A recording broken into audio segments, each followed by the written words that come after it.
it's just word of mouth. You're just using, instead of mouths and people actually talking to each other, you're using, an instant messaging style tool. It's the same.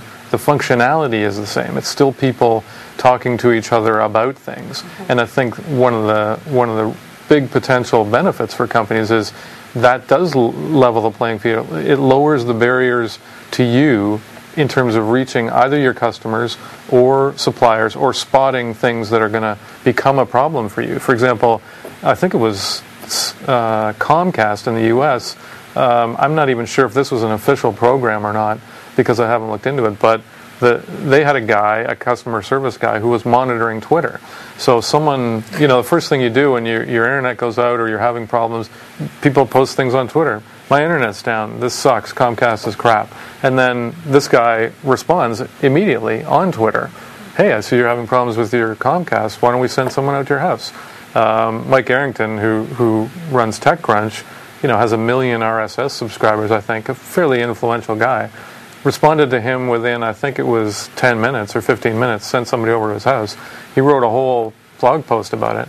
That's gold. I mean, you cannot buy that kind of, marketing. Probably the greatest thing in the last, say, 2 to 3 years is that I'd say, at least among our customers, more than 80% check email or interact with their business on their BlackBerry or their iPhone, more so than a desktop. Social media's got to fit into people's lifestyles, I think, is how it works, and it's different for different people. If I was just a cell phone guy, I'd be on Twitter, because that's how people use it. I was just going to say, I was a total Twitter cynic too. I was exactly the same as you, but I have found I started using it in January, and I now use it pretty intensively.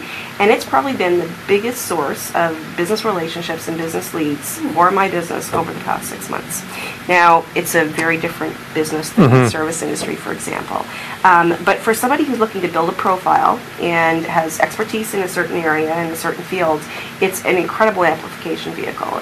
You can reach people that you would never be able to reach any other way. I have Steve Baker, who is one of the Business Week writers, who just recently released a book called The Numerati, who's now following me on Twitter. And, short of my bombarding him with communication or meeting him at an event, there's no other way I would have been able to form a personal connection with a guy like that I never met before.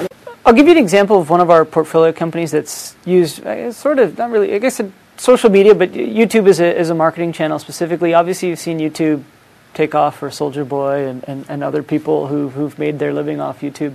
We have a portfolio company that released their concept on YouTube, and it's now been viewed over 3 million times.